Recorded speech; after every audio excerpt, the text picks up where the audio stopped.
گزارش ہے ایک مرتبہ سورہ حمد 3 مرتبہ سورہ توحید کی تلاوت فرما کر مرحوم سید ظہور حسن ابن نور الحسن کی روح کو اسلام فرماتے ہیں۔ بسم اللہ الرحمن الرحیم الحمد للہ رب العالمین۔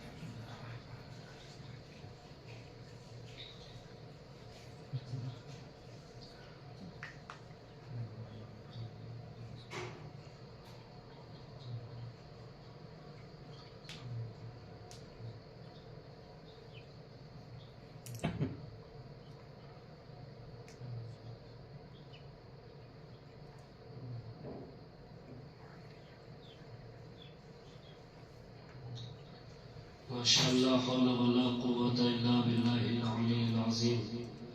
اعوذ باللہ من الشیطان الرجیم، بسم اللہ الرحمن الرحیم۔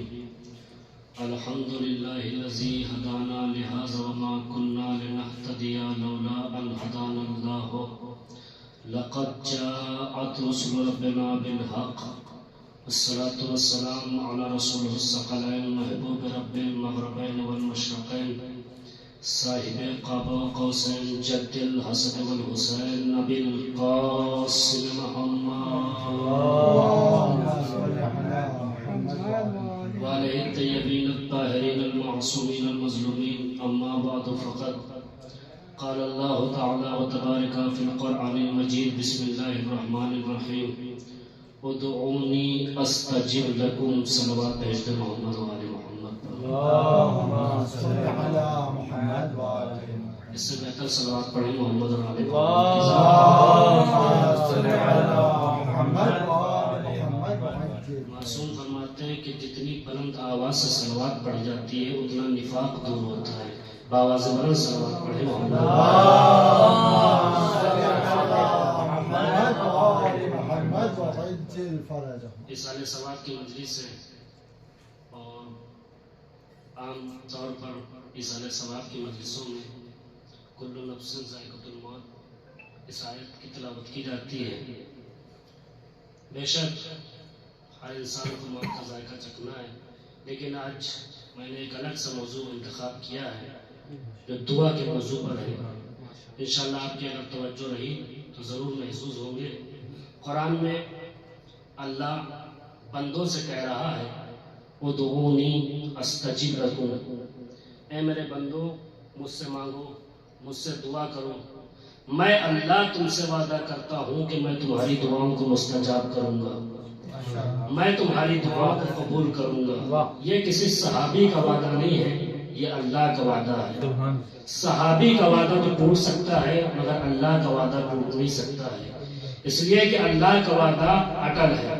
جب اللہ نے کہہ دیا کہ دعا مانگو، ہم تمہاری دعاؤں کو مستجاب کریں گے، ہم تمہاری دعاؤں کو قبول کریں گے، تو پھر یہ لبوں کے شکوے کیسے کہ ہم رات رات بھر عبادت کرتے ہیں اور اللہ سے دعائیں پہ دعائیں کرتے ہیں اور ہماری دعا قبول نہیں ہوتی ہے۔ تو پہلے دعا میں دیکھیے سلیقہ دعا بھی ہے یا نہیں ہے، طریقہ دعا بھی ہے یا نہیں ہے۔ اب یہ سلیقہ دعا کون سکھائے؟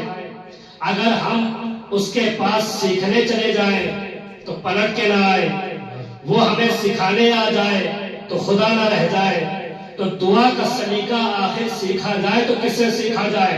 لہٰذا اللہ نے بندے اور اللہ کے درمیان ایک ایسی ذات کو بنایا جس کا بیک وقت رابطہ ادھر بھی ہے اور ادھر بھی ہے، جس کا بیک وقت رابطہ ادھر بھی ہے ادھر بھی ہے، تاکہ ہماری دعائیں اس تک پہنچائیں، اس کی عطائیں ہم تک پہنچائیں۔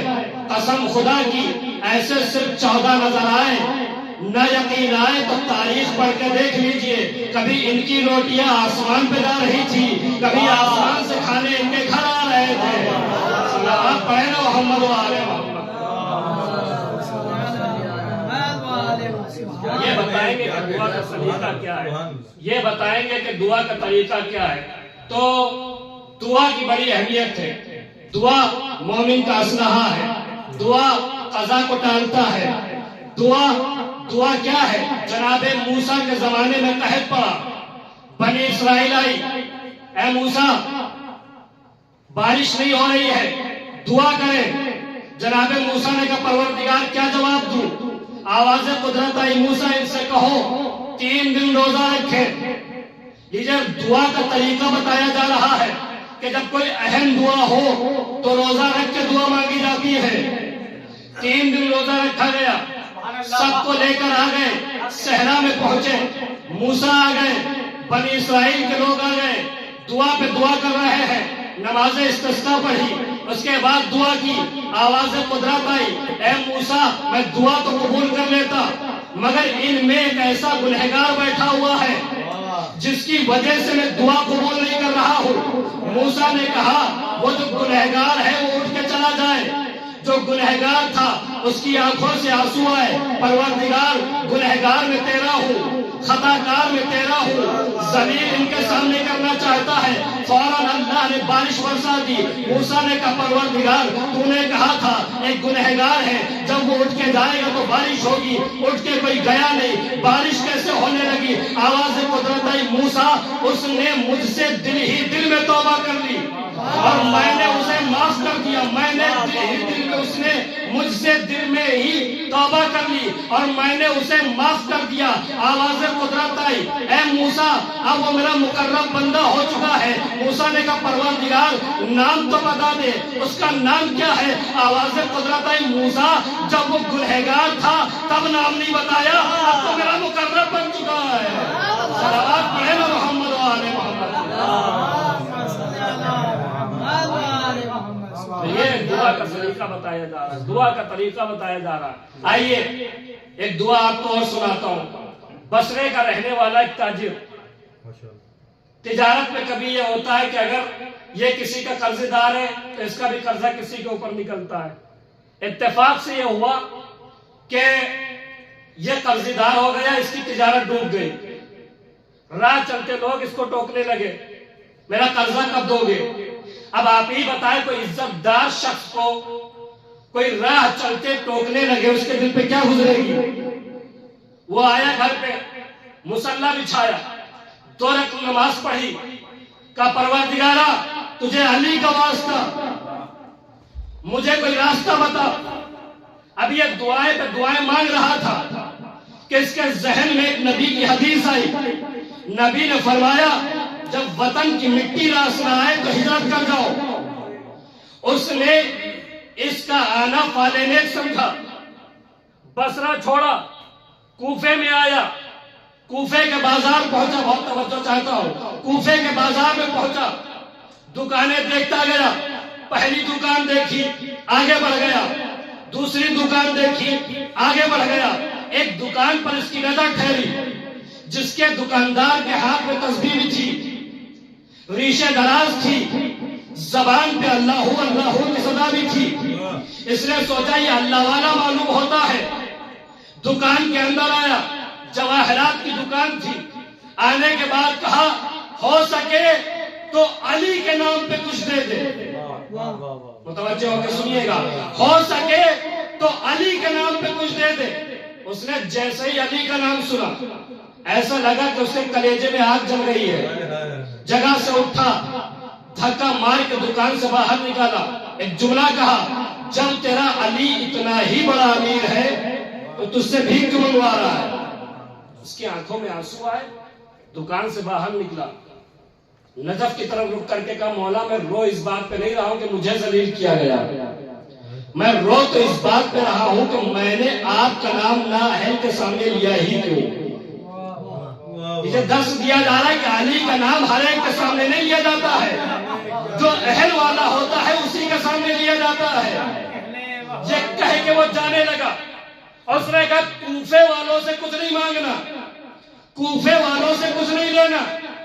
جس شہر میں علی کے نام کی تعظیم نہ ہوتی ہو, جس شہر میں علی کے نام کی عزت نہ ہوتی ہو, اس شہر سے کیا لینا, اس شہر سے کیا مانگنا. یہ کہہ کے وہ جانے لگا. کوفے کی سرحد پر ایک محل تھا, جس محل کے بالا خانے پر ایک پاکیزہ لباس میں لپٹی ہوئی بی بی تھی. اس نے اس کو جاتے ہوئے دیکھا, وہیں سے آواز ٹھہر جا. مسافر تھا, اپنی جگہ پر ٹھہر گیا. اس نے اشارہ دے کے دروازے پہ بلایا. وہ مسافر دروازے پہ آیا, وہ بی بی دروازے پر آئی. آنے کے بعد کہا تم مسافر معلوم دیتا ہے؟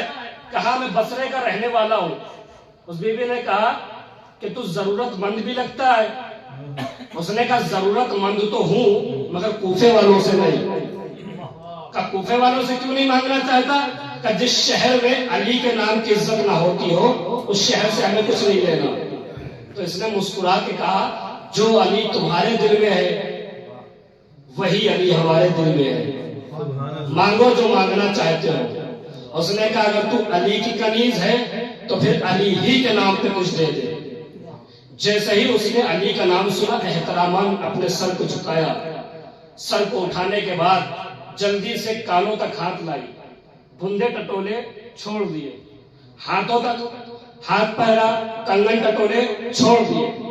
گلے میں قیمتی ہار تھا، اسے اتارا اور دیتے ہوئے فرمایا میں شرمندہ ہوں، علی کا نام بڑا ہے خیرات چھوٹی ہے۔ علی کا نام بڑا ہے خیرات چھوٹی ہے۔ لیکن تھوڑا سا متوجہ ہو کے سنیے گا بول کے تو حوصلہ ملتا رہے۔ صلوات پڑھے محمد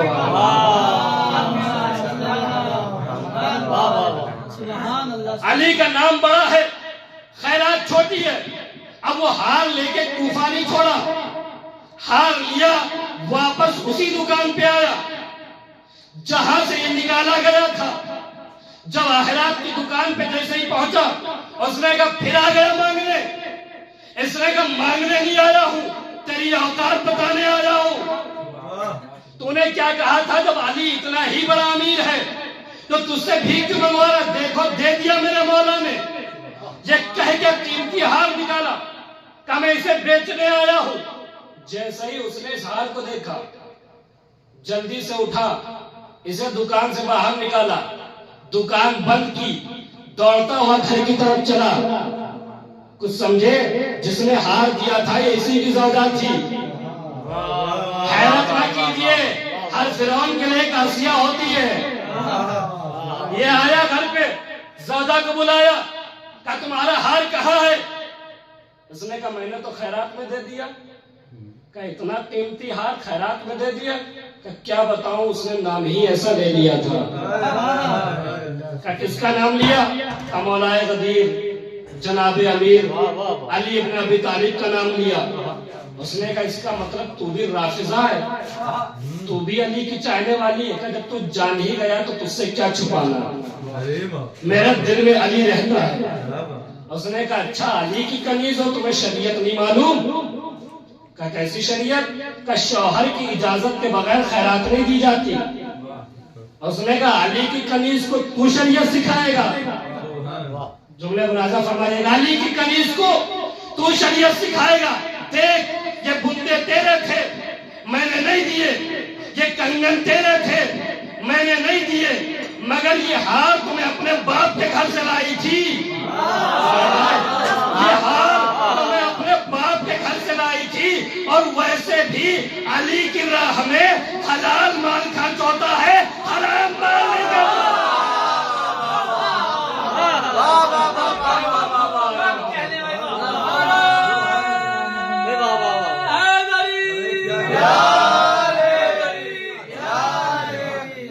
ویسے بھی علی کی راہ میں حلال مال خرچ ہوتا ہے، حرام مال نہیں خرچ ہوتا ہے۔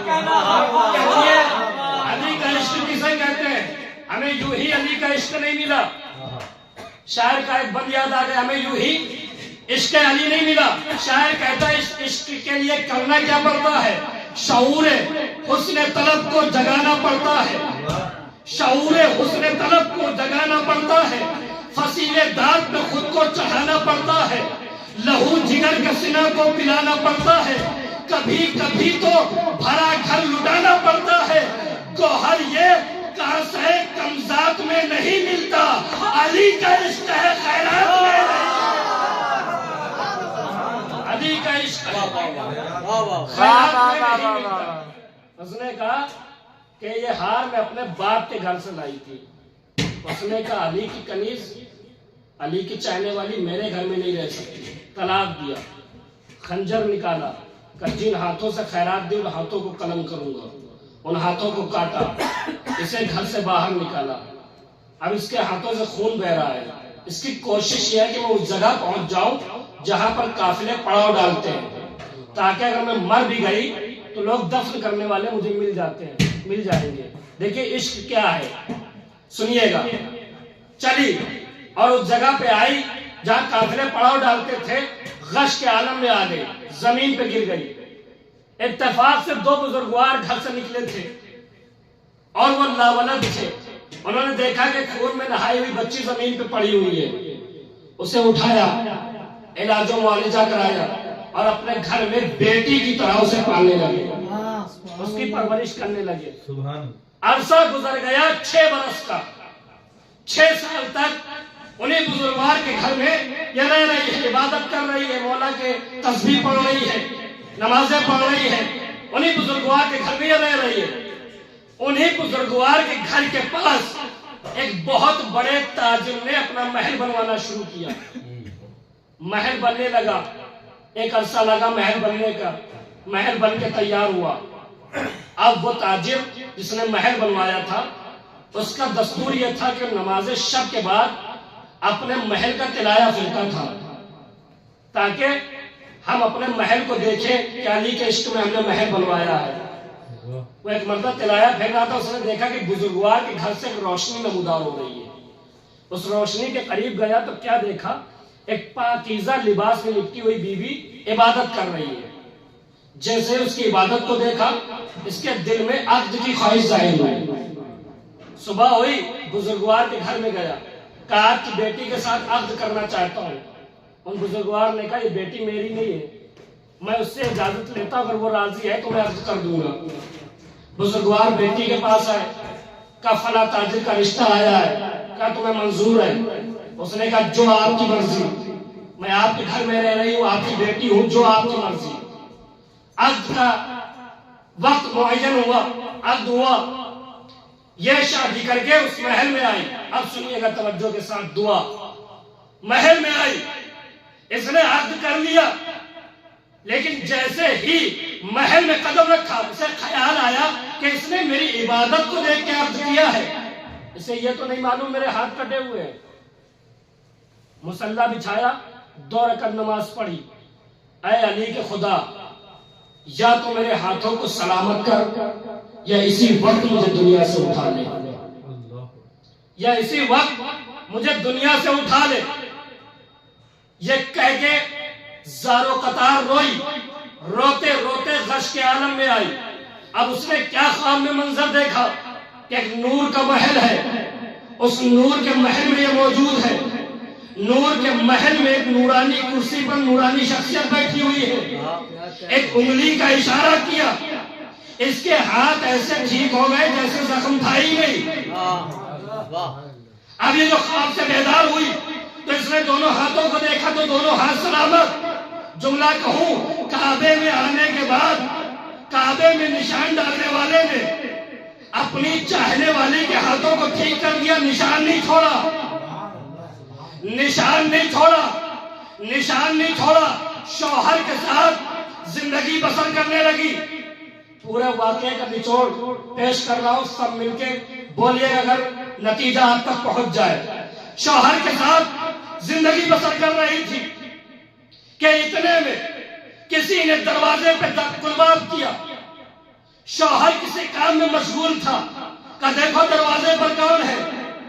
یہ آئی، دروازہ کھولا تو کیا دیکھا، ریشے دراز ہے، اور کہہ رہا اللہ کے نام پہ دے دو، اللہ کے نام پہ دے دو۔ اس نے پلٹ کے کہا تو بھیک کب سے مانگنے لگا؟ کون پہنچا کون نہیں پہنچا، جو پہنچ گئے جملے پہ خاموش نہیں بیٹھے گا، سنیے گا۔ اس نے کہا تو بھیک کب سے مانگنے لگا؟ تیرا تو کوفے میں بہت بڑا محل تھا، تیری تو جواہرات کی بہت بڑی دکان تھی۔ اس نے کہا بی بی کیا بتاؤں، جیسے ہی تیرے ہاتھ کاٹے گھر سے باہر نکالا، دکان پہنچا، دکان میں بھی آگ، واپس محل میں آیا، محل میں بھی آگ۔ ارے حیرت نہ کیجئے گا، علی کے دشمنوں کے لیے آگ ہی آگ ہوتی ہے، یہاں بھی آگ ہوتی ہے، وہاں بھی آگ ہوتی ہے۔ صلوات پڑھے نا محمد و آل محمد۔ یہاں بھی آگ ہوتی ہے اور وہاں بھی آگ ہوتی ہے. اب وہ بڑا جس سے ابھی آگ دھواں تھا قدموں پہ گرا بی بی اسے پہچان گئی, مجھے نہیں پہچانا. کہ تم کون ہو؟ کہ میں وہی تو ہوں جس کو تم نے ہار دیا تھا. میں اس ہار کی برکت سے آج بہت بڑا تاجر بن گیا. تو سمجھے علی کی محبت امیر کو فقیر بنا دیتی ہے اور علی کی دشمنی امیر کو فقیر بناتی ہے. علی کی محبت فقیر کو امیر بنا دیتی ہے. صلوات پڑھے نا محمد و آل محمد.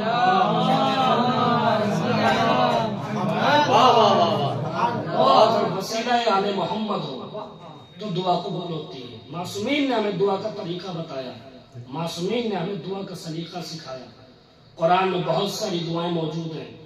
اس میں جناب زکریا کی ایک دعا, رب ہب لی من لدنک ذریۃ طیبۃ انک انت السمیع الدعاء, پروردگار مجھے ایک اولاد دے دے, مجھے ایک اولاد دے دے. یہ جناب زکریا دعا مانگ رہے ہیں اولاد کی. اچھا اولاد کی تمنا کون نہیں کرتا؟ آپ بھی کرتے ہیں, لیکن آپ کرتے ہیں اس لیے کہ پیری کا سہارا مل جائے. لیکن معصوم خود قوم کا سہارا ہوتا ہے. معصوم بیٹا جب مانگتا ہے تو اپنے لیے نہیں مانگتا ہے, بلکہ کسی معصوم کی نصرت کے لیے مانگتا ہے. تو جناب زکریا نے بس 2 جملے اور جناب عباس تک آ رہا ہوں, وقت مسائل دے رہا ہوں. ملاحظہ فرمائے کہ جناب زکریا نے دعا مانگی بیٹا دے دے. ایسا نہیں ہے کہ جناب زکریا نے کوئی بچہ پالا نہ ہو. جناب مریم کو اپنی آغوش میں پرورش کر چکے ہیں. جناب مریم کی ماں جناب حنا, جنہوں نے منت مانی تھی کہ ہماری جو اولاد ہوگی اسے بیت المقدس کی خدمت کے لیے وقف کر دوں گا. جب مریم آئی دنیا میں تو جناب حنا لے کے چلی. توجہ فرمائیے گا, جناب حنا لے کے چلی. آئی, کیا دیکھا کہ لوہے کے قلم سے علماء پتھر پہ توریت لکھ رہے ہیں. تو جناب حنا نے کہا کون ہے جو کفیل مریم بنے گا؟ کسی علماء نے کہا میں کفیل مریم بنوں گا, کسی علماء نے کہا میں کفیل مریم بنوں گا. اللہ نے کہا تم کفیل مریم نہ چنو, تم کفیل مریم نہ بناؤ. اللہ اوباشوں سے نہیں کہہ رہا تھا, اللہ عیاشوں سے نہیں کہہ رہا تھا, اللہ علماءوں سے کہہ رہا تھا. علماء سے کہہ رہا تھا کہ تم نہ کفیل مریم چنو, تم نہ کفیل مریم بناؤ. کفیل مریم چننے کا حق مجھے ہے. میں بتاؤں گا کہ کفیل مریم کون ہے, میں بتاؤں گا کہ کفیل مریم کون ہے. آپ نے توجہ ہی نہیں دی. کفیل مریم کون ہے؟ ارے جب علماء کو کفیل مریم چننے کا حق نہیں تو جاہلوں کو جانشین محمد چننے کا حق ہے. صلوات بھیجے نا محمد جاہلوں کو جانشین محمد چننے کا حق کہاں سے؟ تو آواز قدرت آئے کہ آپ لوگ لوہے کا قلم پانی میں ڈالیں. جس کا لوہے کا قلم ڈوب جائے گا وہ خارج از کفیل مریم ہو جائے گا, اور جس کا لوہے کا قلم پانی پر ٹھہر جائے گا وہ کفیل مریم بنے گا. سب نے ڈالے قلم, سارے علماء کے قلم پانی میں ڈوب گئے. صرف جناب زکریا نبی کا قلم پانی کی سطح پر ٹھہرا رہا. دیکھیے قرآن ماضی سناتا ہے, مستقبل سمجھاتا ہے, ماضی سناتا ہے, مستقبل سمجھاتا. پروردگار لوہے کا قلم پانی پہ کیسے رک گیا؟ کیا تم سمجھے نہیں یہ میرے قدرت کی بات ہے؟ تو مجھے بھی سمجھ میں آیا کہ ایک معصوم آئے گا پانی پہ مصلی بچھائے گا, تو اس میں بھی حیرت کی بات نہیں ہے, مہدی کی امامت کی بات ہے. صلوات بھیجے محمد و آل محمد. مہدی کی امامت کی بات ہے.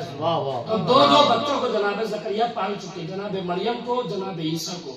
اس کے بعد اولاد کی تمنا کر رہے ہیں. جیسے میرا مولا علی حسنین کو پال چکے, ستین کو پال چکے, عینین کو پال چکے, اس کے بعد دعا کر رہے ہیں کہ عباس دے دے.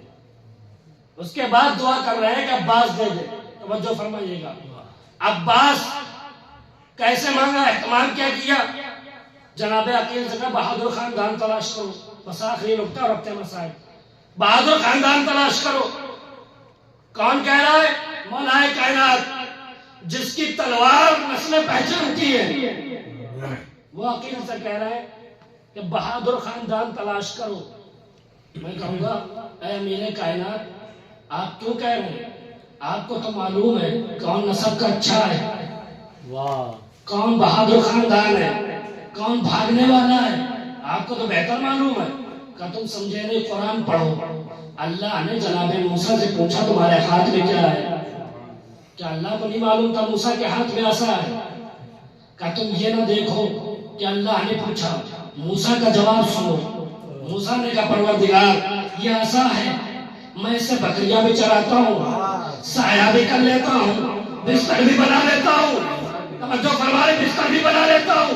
پوچھا تھا اتنا کہ ہاتھ میں کیا ہے، اتنا کہہ دیتے کہ عصا ہے، لیکن فضائل سنانے لگے۔ اللہ نے اس لیے پوچھا کہ اگر نہ پوچھتا تو کردار موسیٰ سمجھ میں آتا، عظمت عصا سمجھ میں نہ آتا، کردار موسیٰ سمجھ میں آتا، عظمت عصا سمجھ میں نہ آتا۔ تو مولا کائنات نے بھی عقیل سے اسی لیے کہا تاکہ عظمت غازی عباس کو سمجھتی دنیا، عظمت مادر ام المنین نہ سمجھتا کوئی۔ صلوات بھیجے نا محمد والے محمد۔ جناب ام المنین کی عظمت کو دنیا نہ سمجھ پاتا اگر عقیل سے نہ کہتے۔ تو عزیزان محترم، یہ مولا کائنات جنہوں نے دعا مانگی کربلا کے لیے، ایک عباس دے دے جو کربلا میں میرے حسین کو کام ہے۔ مگر عزاداروں، جس عباس کو اتنا بھروسہ تھا، اس عباس کے دریا کنارے بازو کاٹے جا چکے ہیں، کربلا کے میدان میں کوئی نہ رہ گیا، صرف زہرا کا غریب ہے جو خیمے میں آنے کے بعد کہتا زینب تم پر حسین کا آخری سلام، ام کلثوم تم پر حسین کا آخری سلام، رباب تم پر حسین کا آخری سلام۔ سب کو سلام کیا، آخری رخصت کے لیے سید سجاد کے خیمے میں آئے۔ سید سجاد غش کے عالم میں تھے، غش سے آفاقہ ہوئے اپنے بابا کے چہرے کو دیکھا، ایک سوال کیا، بابا اونا محمد کہاں ہے؟ اے بابا قاسم کہاں ہے؟ اے بابا علی اکبر کہاں ہے؟ اے بابا اتنا تو بتا دو یہ آپ کے کپڑے خون میں رنگین کیوں ہیں؟ آواز آئی اس واسطے کپڑے یہ میرے خون میں بھرے ہیں، دم توڑ کے یہ سب میری گودی میں مرے ہیں۔ عزاداروں، حسین کی رخصت کا منظر عجب میر علی صاحب لکھتے ہیں، کہتے حسین جب کے چلے بعد دوپہر رنگ کو، نہ تھا کوئی جو سنبھالے لجام توسن کو، حسین چپ کے کھڑے تھے جھکائے گردن کو، سکینہ جھاڑ رہی تھی ابا کے دامن کو، نہ آسرا تھا کوئی شاہ کربلائی کو، فقط بہن نے کیا تھا سوار بھائی۔ حسین رہوار پہ سوار ہوئے، ختم کر رہا ہوں مجلس۔ حسین نے رہوار پہ بیٹھے، گھوڑے کو ایڑ لگائی، رہوار آگے نہیں بڑھتا۔ حسین نے کہا اس کے وفادار یہ میرا آخری سفر ہے، مجھے منزل تک پہنچا دے۔ رہوار نے حسین کو دیکھا، صبح کی طرف اشارہ کیا، کیا دیکھا؟ 4 سال کی بچی گھوڑوں کے سموں سے لپٹی ہوئی کہہ رہی تھی بابا نیند آئے گی جب آپ کی موت پاؤں گی بابا، میں رات کو مقتل میں چلی آؤں گی بابا۔ فرمایا نکلتی نہیں سیدانیاں باہر، سینے پہ سلائیں گی تمہیں رات کو مادر۔ اس نے کہا سوئیں گے، کہا پھر علی افضل۔ شاہ نے کہا بس ضد نہ کرو صدقے میں تم پر، ارے رات آئے گی اور دشت میں ہم ہوئیں گے بی بی، اصغر بھی میرے ساتھ وہی سوئیں گے بی بی۔ کہنے لگی بس دیکھ لیا آپ کا بھی پیار، میں آپ سے بولوں گی نہ میں یا شاہ ابرار، اچھا نہ اگر کیجئے جلدانے کا اقرار، مر جائے گی شب کو طرف کر یہ دل افغان۔ ارے کیسی ہے یہ باتیں، میرا دل روتا ہے بابا، کل چھوڑ کے جنگل میں کوئی سنے بھی علی صاحب نے قیامت کر دی۔ شیخ نے کہا بس صبر کرو بات پہنچانی، دیتی ہو اگر عباس کو پیغام زبانی، سوکھے لبے لال یہ ہے تشنہ دہانی، ارے ملتا ہے تو پینے کے لیے لاتے ہیں پانی، محبوب الہی کے نوازے ہیں سکینہ، ہم بھی تو کئی روز کے پیاسے۔ یہ کہے کہ حسین مقتل میں آئے، بنا کا جہاد کیا، الحفیظ علمان کی صدائیں بلند ہو رہی تھی، لڑتے لڑتے ترائی کے کنارے پہنچے، عباس کا لاشا دیکھا، کہتے کہ عباس یہ حملے نہیں دیکھے، یہ سواری نہ دیکھی، افسوس کہ تم نے میری تنہائی نہ دیکھی۔ تلوار چلا رہے تھے، آواز غیبی آئی، جیسے یہ آواز غیبی کا آنا تھا تلوار کو نیام میں رکھا، بھاگی ہوئی فوج صدیق، کسی نے تیر مارا، کسی نے تلوار مارا، تو میر علی صاحب کے پڑھنا چاہتا ہوں، ختم کر دی میں نے مجلس، کسی نے تیر مارا، کسی نے تلوار مارا، میر صاحب فرماتے ہیں چلتے تھے چار سمت سے بالے حسین پر، ٹوٹے ہوئے تھے برچیوں والے حسین پر، یہ دکھ نبی کے درد کے بالے حسین پر، قاتل تھے خنجروں کو نکالے حسین پر، گرتے تھے اور سنبھالنے والا کوئی نہ تھا، تیرے ستم نکالنے والا کوئی نہ تھا۔ سنیں قیامت کا بند کہہ دیا میر علی صاحب نے، جب یاد آئے تو رو لیجئے گا، حسین کی مظلومیت پہ آنسو بہا لیجئے گا۔ قیامت کا بند کہہ دیا میر علی صاحب نے، کہتے گر کر کبھی اٹھے کبھی رکھا زمین پہ سر، کروٹ کبھی تڑپ کے ادھر لی کبھی ادھر، اگلا لہو دہن سے تو تھاما کبھی جگر، حسرت سے کی خیام کی جانب کبھی نظر، اے قیامت کی بات کہتی گر کر اٹھے تو زخموں سے برچھی کے پھل گرے، کچھ اور تیر کر گئے جموں کے بل گرے، ہائے زہرا کا غریب گھوڑے سے زمین پہ نہیں بلکہ تیروں پر معلق ہوا، شمر کند خنجر لے کے آگے بڑھا، 70 قدم کے فاصلے پر زینب کھڑی دیکھ رہی تھی، رو رو کے کہہ رہی تھی نہ مار میرے مادر کو، میری ماں نے چکیا پیس پیس کے پالا ہے، ہائے میرا حسین، ہائے انا للہ و انا الیہ راجعون، سیعلم الذین ظلموا